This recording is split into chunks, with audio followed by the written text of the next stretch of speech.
Houston only brought in one transfer after their run to the national championship last year, but rest assured, Coach Sampson's club is just as dangerous as ever.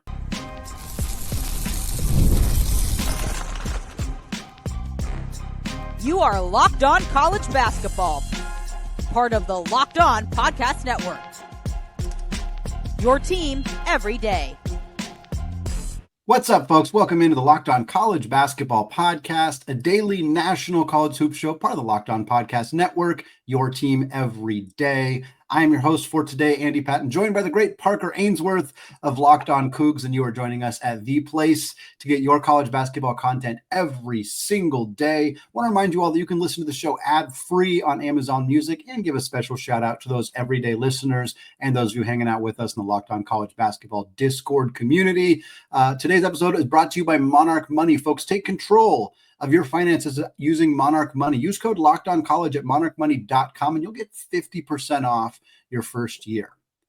Well, like I said, Parker Ainsworth of Locked On Cougs here, joining the program as we discuss Houston's offseason so far, the strong incoming freshman class, 3 top 20 recruits for Coach Sampson. We'll talk about that, his extension, the Big 12 scheduling, lots of fun stuff to get to today. But Parker, I want to start by using a quote from the great Trilly Donovan, who has a fantastic college basketball Discord. He's a insider of sorts. And he likes to say that sometimes the best gets in the offseason are the ones you already have. And I feel like that's a good place to start a conversation about Houston, because they only bring in one player in the transfer portal, but they also only lose one player in the transfer portal, depending on if you count Pop Isaacs as a loss in the transfer portal, which I'm not sure that you do.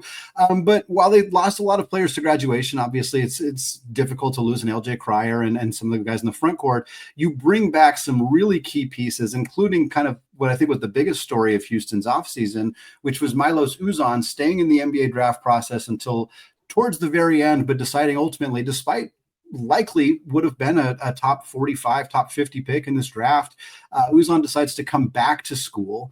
Like we alluded to, that was the reason that Pop Isaacs, who'd previously committed to Houston after being at Creighton last year, he decided to go over to Texas A&M, which I think is a great fit for him. But you and I kind of talked about would you rather have Uzan? Would you rather have Pop? Would you have rather tried to see those two guys play together? I know they're friends. I know that they have that connection personally, but I was a little bit skeptical how a backcourt with those two would have worked. I'm curious what your thoughts are kind of now that the dust has settled on that backcourt rotation.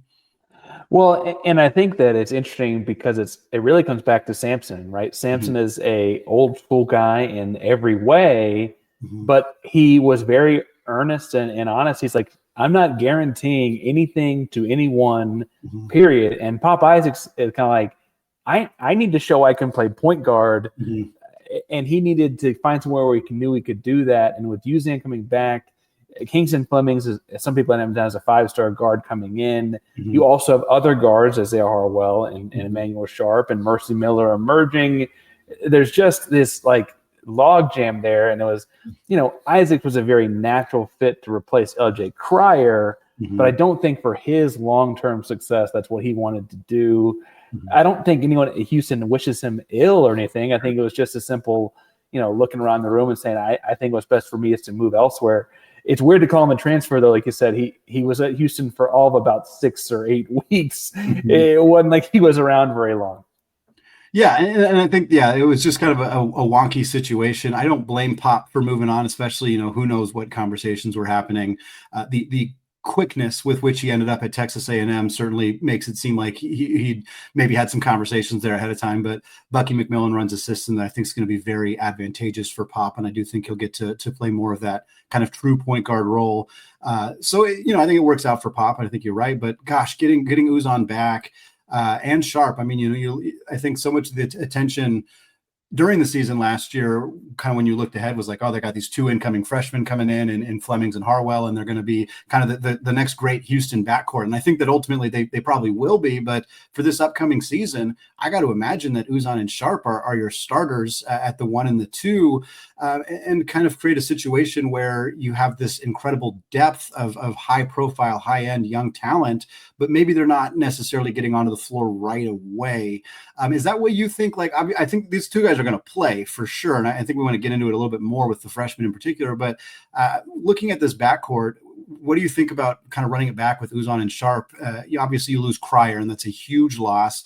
He's a phenomenal scoring guard in particular, great three-point shooter. So that's a tough loss, and somebody's going to have to replicate some of that production. And I think Arsenault may have been the guy to do that had he not entered the transfer portal. But kind of how do you see that shaking out with the two big guards returning, but then also having to replace that production from Cryer? Yeah, I think that the biggest things that Sharp's going to bring, obviously you mentioned scoring, he and Uzan both shoot, etc. Sharp is the lone 4-year senior that spent all 4 years at Houston. They do return 3 starters from a team that was 65 seconds away from a national title, as we've been saying at Locked On Cougs, right? That's big. They bring in the number 1 class in American recruiting. That's big. But Tugler is a rising junior and continues to develop an offensive game, but that's still a work in progress. Uzan has been in the Big 12 for all 4 years, but started off at Oklahoma. Sharp is the culture piece. He's kind of next in line for that in a lot of ways. And I know you like telling stories here, right? So this, like the storytelling of this arc, right, where he had the ball in his hands at the end of last season when they fell 2 points short of a national title. And now he's the only guy. I mean, it was Arsenault, it was Jarris Walker in that freshman class, and then we didn't get the 5th year for Javier Francis. So that's really all you've got coming back in that instance, right? He's going to play a big role scoring. He can shoot it. He loves the right wing. He can score from 35 feet out in the right wing. But Sharp's off the court stuff is going to be really, really important this season, especially with. You mentioned Mercy Miller, who's a sophomore, didn't play a whole lot last year. Both freshman guards outstandingly talented, but Houston's a different beast. Sharp's going to be really important to what Houston's doing this year, even if it's at 12 points a game or whatever. Let's look at the one transfer portal addition that Houston did make, because again, it wasn't a big transfer portal class. It didn't need to be a big transfer portal class with so many guys returning to the roster and of course the freshman group coming in. But you guys do go out and get a big man from Sam Houston State, Kalifa Sakho, a guy who was insanely productive in a relatively small role. I mean, he played 25 minutes a game for Sam Houston, but averaged about 8.6 boards, 1.5 blocks per game, but was incredibly efficient, 66% from the field. There's no outside game there, but it's 6'11". They don't really need there to be an outside game there. He's a rim protector. He's an efficient scorer around the rim. He's a decent rebounder. Kind of looking at obviously getting Tugler back and then getting Cenac in, who we'll talk about in a second, the star freshman out of this group. Kind of, I'm curious where, and you got some other younger bigs that are still on this roster as well, Loth and McFarland in particular. I know he's dealt with some injury issues, but kind of where do you see Sakho fitting in to this roster as the lone transfer addition for Coach Sampson? I think I'll probably start the year as the 3rd center. And that's really, I say start the year because I bet he finishes it more like the 2nd. And that, Sampson makes sure he gives his guys that have been around him, more credence. We've seen that with previous transfers. It took Malik Wilson a minute to get in the rotation and stuff like that, right? Sakho is he's 6'11". I think one place had him at 7 foot. He's got a positive wingspan. And people have already noticed in the summer workout pictures and videos, the dude's got like 220 pounds of no body fat. Yeah. Right? He's a physical specimen and high energy, high motor, like you got to be to play with Kelvin Sampson. He is not quite the individual or help side defender that Tugler is, so I don't think he'll ever start or anything, but Tugler could also be Defensive Player of the Year, right? Like that's not a knock necessarily. I think that when I talk to people at Sam Houston that know a lot more about what their season was like, the thing they said about him was that Sakho was an energy guy and he'd come in to make a big play, a big dunk, a big block, or a big rebound that was just something that kind of got everyone going. And I think that, Sampson, the Cougs feed on those kind of things, right? And so that's going to be, I think, a big part of what he does. I don't think he'll start off the year seeing the floor more than a couple sparing minutes, but I don't think that that's how he'll end the year either. Well, we've kind of touched on it a little bit, Parker, but we got 3 top 20 prospects joining an already stacked roster. Kelvin Sampson's always been a good recruiter, but this is a whole different level. And I'm curious to kind of get your thoughts on what we might see for Houston in terms of how much these freshmen are going to play, how much is he going to kind of give the reins to a group of youngsters, which again, we haven't seen him do all that much, but he also hasn't typically brought in this level of talent. We're going to get into all of that coming up here in just a second.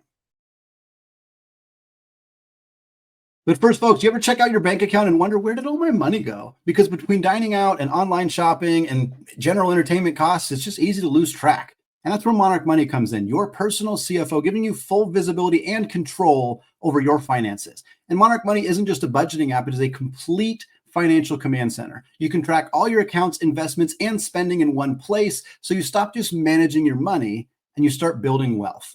And instead of juggling multiple apps, you can use Monarch to check your finances, track spending, and even plan your long-term goals. I know it's critical for my wife and I, especially with we got a young kid at home. It's always important to be on the same page when it comes to our short-term and long-term financial goals. And thankfully, with Monarch Money, managing your money with your partner, it's smoother than it's ever been. You can track shared and personal accounts, set those goals together, and stay on the same page without all the added stress and hassle. So take control of your finances with Monarch Money. Use code LOCKEDONCollege at monarchmoney.com for 50% off your first year. That's monarchmoney.com, code LOCKEDONCollege for half off your first year. All right, Parker, we've touched on it already a little bit, but really want to talk about this freshman class for this Houston Cougar program. Obviously, you have Chris Cenac, the 6th-ranked player in the 2025 class, according to 247 Sports. You also have 2 high four-star guards in Isiah Harwell and Kingston Flemings, also a 3-star wing in Bryce Jackson joining the group as well. Let's start in the front court. Obviously, Tugler's coming back. We already talked about Sakho. You already kind of touched on what you think his role is going to look like. So what does that mean for Cenac? Do you expect Sampson to start him right away? Does he play big minutes right away? Obviously, from what you have seen of him or heard of him or know about him, kind of where do you see that kind of going for him in his first year in Houston? Yeah, and I can already see my commenters going crazy because I always say that Chris Cenac going to start at the 4 and Tugler's going to start at the 5. Some people think I've got that backwards. I don't know that it really matters. They're the 2 starting forward/center types to me in the group. And Cenac reminds me a lot in as far as how he plays with Houston, how his role will be to Jarris Walker, and that it'll be short-lived and incredible while it's here, and you got to enjoy it because that guy is really talented and really things come easily to him at 6'9", 6'10". It should not be easy for 6'9" and 6'10" guys. And you do all of college basketball, Andy. Those guys don't stick in college very long. Yeah. He can shoot it, he can dribble it, he can pass it. He's an aggressive defender from the help side.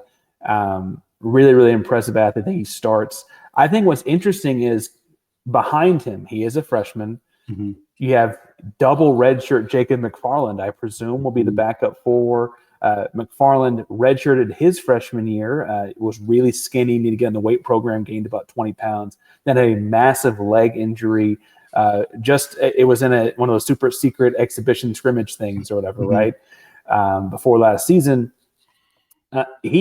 People really loved him coming out of high school too. He wasn't quite the one and done prospect, but I do think that it'll be interesting to see how his recovery looks. We obviously saw the staff recover Terrence Arsenault from his Achilles a year ago, or 2 years into a year ago. So that backup spot is almost more interesting to me because if Jacob's still recovering, that 4 spot feels kind of thin. But you also do you play small with Chase McCarty? It gets interesting quickly, but I think Cenac starts. I think it's kind of athlete you just can't not start. Yeah, it would be shocking to not start him. And I do think that you look at Houston and again, Sampson being a coach who hasn't typically relied all that much on freshmen. And like I said, that also could be related to the fact that they haven't typically had a lot of 5-star or high 4-star freshmen. So it's like, how much of it is, it's like a chicken egg thing almost. Like, is Sampson not using freshmen because he typically gets guys who need more development time? Or is it, is he still going to kind of stick with that even with some of these high profile guys? I think Cenac, like you said, Jarris Walker's a great comparison because he played right away and was obviously fantastic and was a clear one and done talent and is now, in the NBA finals. So, and then, let's look at the backcourt though, because that's where you get the 2 guards coming in, Kingston Flemings and Isiah Harwell, both committed. I know Flemings is from San Antonio area, Harwell from out in Idaho, and 2 really talented guys. Flemings is more of the traditional point guard. Harwell is a little bit more off the ball. And I think those two guys playing together in so many other programs in college basketball, like most of them would probably start together on day one. And not only are they not going to start together, they probably neither of them are going to start, with the news that Uzan's coming back and, of course, Sharp being in the mix. I know you had an opportunity to speak with Kingston Flemings on an episode not that long ago, which, folks, if you're listening to this and you want to hear more about that, go check it out. It was a fantastic interview. I'd love to hear your thoughts on the attitude of these two freshmen kind of coming in, knowing that maybe that role is going to be a little different, and then also just kind of how you think that their minutes might shake out this year for the Cougs. Yeah, I think what's interesting is you mentioned Harwell's the kind of guy, and Kingston both would be starting at 98% of other programs right now in college basketball. So, and I'm going to act like this is some like really hard problem that Houston's like, that's a good thing to have, right? Right. Weirdly, I do think one of them will start. I'm not sure which it will be. I think Mercy Miller's role, just the way, like the things he's good at, kind of serve more of that traditional Manu Ginobili six-man kind of role. And so I kind of see some benefit to him doing that as a sophomore. Now, if Milos Uzan were not coming back, I think Kingston would have started, and you probably would have been leaning into more of starting both Mercy and Emmanuel. But with Milos coming back, I don't think you just start he and Kingston necessarily side by side with 2 point guards. I think you bring in Harwell, and that's just kind of the roll of the dice there. I do think that it's very un-Sampson to start freshmen, and so we talked about that with Cenac. I wonder if you'll see kind of a short leash or a short amount of minutes for Mercy Miller there in the starting role instead. But I just think he's the kind of guy, again, that if he's healthy, this guy was a high-end top 20 prospect and missed a lot of his high school career with ankle injuries. It's hard to imagine what he'd have been if we just got to see him play more. I think he'll be okay in that starting small forward spot. He's a big kid, 6'6", long arms. He'll be all right. He can score. He can shoot from the outside. He can attack the rim. The biggest thing, I think, will be if he defends at the level Sampson wants them to, or if he needs to kind of learn the hard way by sitting behind Mercy some. I think he'll be okay. And again, I think Mercy does some stuff really well off the bench as that six-man role. So I think there's benefit to all that. There are a lot of people, though, that are hedging their bets and saying Sampson won't start two freshmen. There's no way. So what do I know? Well, one of the people who's saying that is John Rothstein. And John Rothstein, I mean, he does his updated top 45 every single day because the man is a maniac. And he has their projected starting fives. I don't know how accurate these are necessarily. I looked at the ones for the teams that I follow very closely, and there's things that I'm like, I don't know if I agree with that necessarily.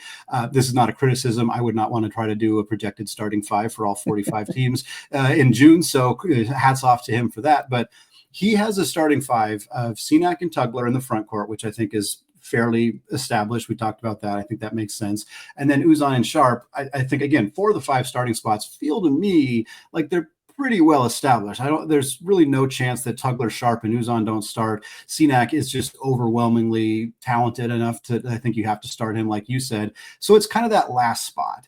And it could be the small forward spot, or if you play Sharp at the 3, it could be the 2. Again, positional, I think it's kind of flexible there.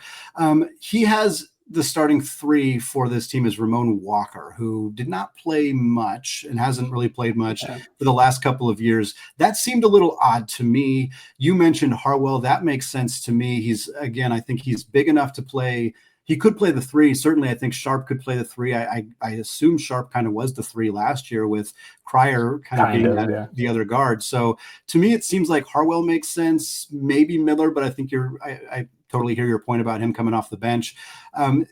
What are your kind of general, I mean, we've already talked a little bit about it, but kind of how do you see that potential starting 5 shaking out for this team? Like I said, I think it's the Uzan, Sharp at 1, 2. I've got Harwell as my 3, then Cenac and Tugler rounded out. I could see, I guess, positions juggling, but I think Ramon Walker getting a start would almost be a difference to older guys that we talked about with Sampson. And frankly, when he was not getting the 5-star type of freshman recruits, I think that was a little bit different kind of deal. Like you mentioned, that was a very astute point. I also think that Ramon Walker is been pulled back in for another year on a medical red shirt from previous injuries. Truthfully, I think the other option was that he was going to GA. I think a lot of the things Herman Walker is going to do for this program are going to be culture building kind of things that we don't see on the 40 games on television. Right. I think something, and I know we're going over something Houston did really well last year, kind of elevated them from that team that everyone wants to win to a team that really had a shot at it, was the offense. And Harwell's shooting, Harwell's ability to score, well, it's not quite LJ Cryer. I think you want more plug and play to that if you can get it. And Ramon Walker does a lot of things well. Scoring isn't really his gift, right? Yeah. Yeah, that was what stood out to me, is like he just doesn't score. And Houston, they're incredibly content playing games where they're not necessarily scoring all that many points if they're defending well. And I do think you raised the point that maybe Sampson's hesitation on freshmen is just as simple as it's harder to be a good, hard-nosed, tough physical defender when you're 18 years old. And I think sometimes it's just that simple of like freshmen. Elite defensive freshmen are incredibly rare. I mean, they're extremely rare, and they are almost never end up becoming sophomores. Like they usually are in the league after a year if they're in that position. And so for Houston, I am curious how much Sampson will just say, we need guys who can be dogs on that end of the floor, and maybe Harwell and Flemings and those guys become dogs defensively, but it's hard to imagine they're that right away. And so I do wonder how much that'll play a role in this lineup, but I think you need more offense than you're going to get from Walker. And I think Harwell gives you that. So that is as somebody who's watched a lot of Harwell and watched a lot of this Houston roster last year, he's going to fit in really nice. And I think that I wouldn't be surprised at all if he starts, even if that's maybe against what Sampson typically does. And Parker, speaking of Sampson, he's probably going to be on the sidelines for another 4 years. He got himself a nice little extension. Obviously, one of the older coaches in college basketball, and I kind of want to talk about what that extension looks like for him. Obviously, the follow-up plan for Houston after Coach Sampson is gone, and we'll talk about that as well as the Big 12 schedule coming up here in just a second.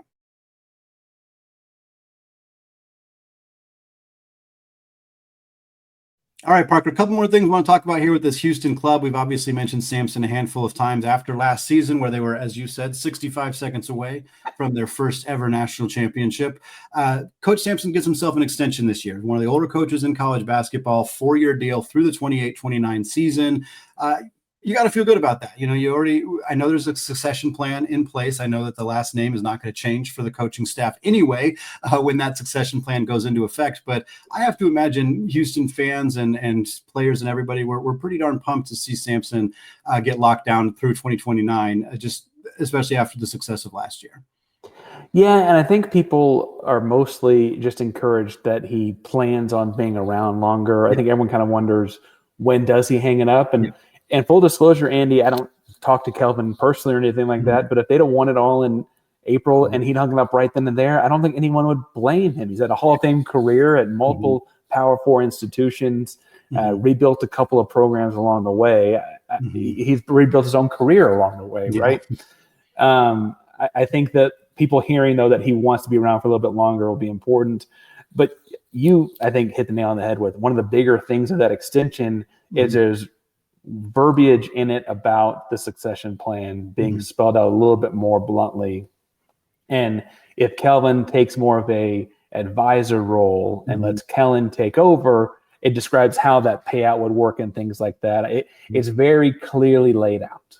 Yeah. And for folks that don't know, or maybe more national, his son, Kellen, is the associate head coach, assistant head coach in waiting, and coaches the power forwards and heads up a lot of the recruiting efforts and is very active. When Kelvin has been tossed a couple of times, Kellen steps in and coaches the team. And I think that, laying that out more plainly was important for Kelvin as well, because his daughter is in charge of marketing and PR and communications.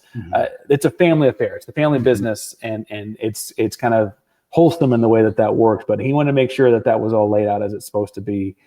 So I think that we could see that by the end of this thing. I guess a long way around to say that.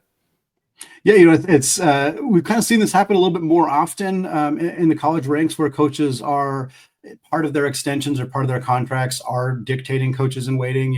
Gonzaga doesn't actually have it written down officially anywhere because Mark Few basically just has a lifetime contract. But The expectation is that Brian Michelson, who's been the associate head coach since Tommy Lloyd left, and I think Tommy Lloyd leaving was part of the reason they wanted to lock this down, of like having Brian Michelson be that coach in waiting. We saw Creighton hired Alan Huss, who was the head coach at High Point, and they hired him as an associate head coach with the stipulation that he's the coach in waiting as well. So it's kind of become more popular, and I get it. I think there's a larger conversation to be had here another time, perhaps, but in an era where every minute you don't have a coach is potentially very detrimental to your program in the transfer portal era and the NIL era. Like, you need to have somebody there at all times. It's why Miami insisted that Jay Lucas join them before the NCAA tournament was over, when he was an assistant coach at Duke, because they were like, we don't care about the NCAA tournament. We care about the transfer portal, and we need our coach to be like here when that happens. And so for a program like Houston, obviously some of that stuff's going to change over the next couple of years, but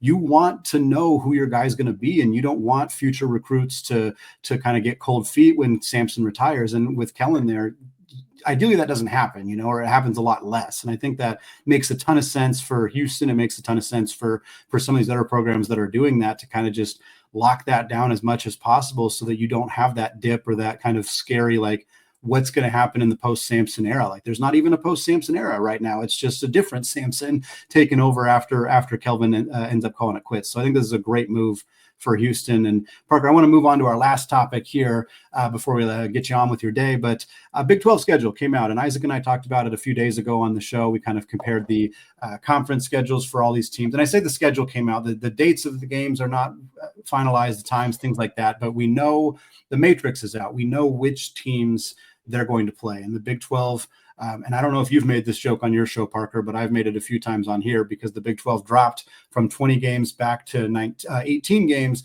Houston going 19-1. They may forever have the record for the most wins in a Big 12 regular season, because they don't play 19 games anymore. But with this 18-game schedule, every team in the Big 12 is going to play 6 teams at home, 6 teams on the road, and then 3 teams they will play twice. So 6, 6, 6, that's 18. That's how it lines up for them. And I made the argument on the show last week that I think Houston has the toughest schedule in the Big 12. Isaac argued Texas Tech. I think there's a reasonable argument for Texas Tech, but Houston's playing Baylor, Cincinnati, and Texas Tech twice each. So those are all 3 good teams. We'll see about Baylor as they redid their whole roster, but I think they're going to be competitive. Cincinnati, I think, is an up-and-coming team that I think is going to be better this year. Texas Tech, obviously, is great. And then you play, Iowa State, BYU, Kansas State, Oklahoma State, TCU, and Utah. Those are the road games. The only, good, better team in the Big 12 that Houston only plays at home is Arizona, and that's nice, but that's still every other home game for Houston that's only home is kind of the easier teams in the conference, for what it's worth. So I think this is a tough schedule. I think Houston's they're going to have to earn it this year, and that doesn't mean they won't, but they're going to have to earn it. What did you think when you saw this matrix come out for the Cougs? I thought twofold. One, I agreed with you. I thought it was interesting that all of the challenging games for Houston, Arizona aside, are mostly going to be road games or home and homes. I would also point out in their non-conference, they play in Birmingham this year instead of at the Toyota Center with Auburn. They're playing on neutral sites in Las Vegas and Barclays. So for a home, season ticket buyer, you're not actually getting the same kind of caliber ticket you might have gotten a year ago. I though look at this and I thought it was difficult, like you said, and I think it also is potentially screwy for seeding in March Madness, in that you play West Virginia at home. Well, West Virginia has a lot better shot at being like 72 in the net than they do at being 29 in the net. Right. The teams that they're playing on the road are actually all I feel fairly confident they'll be in the top 30 in the net. Those would have also been quad 1 games at home. Good point. The teams they're playing at home would have been far more likely to be quad 1 games had they been road games, because of the way that discrepancy works. And so just by randomness of this, supposedly, they're going to get less quad 1 games. And you can't win games you don't play. I weirdly feel like that kind of screwed Houston over in a weird way. And I don't know that everyone kind of vibe with me on that necessarily, but I was like, this just flip-flop these, and there's a lot more quad 1 games all of a sudden. Yeah. No, that's a really great point. It's not one that I had thought about, but I think it does make sense. And as somebody who follows Gonzaga, like when you don't have a lot of quad one opportunities in conference play, it's a little scary, and it puts a little bit more pressure on those games. And Houston's obviously still going to get way more than Gonzaga will, but like, you coming from having, covered this team a little bit in the American Athletic Conference and knowing that, like, maybe there's still some residual fear for the fan base about these kinds of things, because it is a challenge, and we have seen it impact seeding. And, it's not going to be the difference between Houston making or missing the tournament, but is it the difference between a 1 or a 2 seed, or a 2 or a 3 seed? Like, it absolutely could be.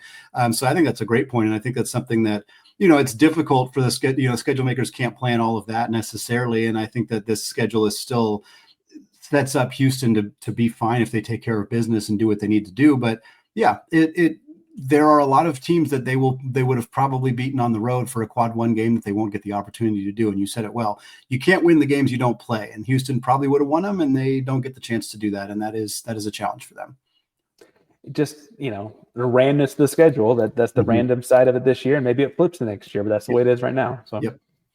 All right, folks, that's going to wrap it up for us today. Parker, thank you so much for joining on the show today. Always appreciate having your expertise and insight. Always love getting the Locked On hosts to come on and talk about their teams, and we'll do more of this as we get a little closer to the season, get a chance to kind of do some more team preview stuff. Maybe when we get some of these rosters are not quite finalized. We saw some international additions very recently for some other teams, so I'm sure it'll continue to kind of trickle in. But folks, that's going to wrap it up for us today. We'll be back later this week. We'll have some coverage on Kansas's non-conference schedule coming up your way.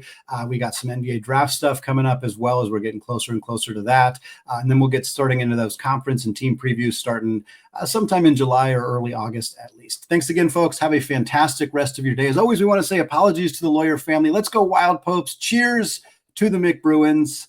And until next time, peace out.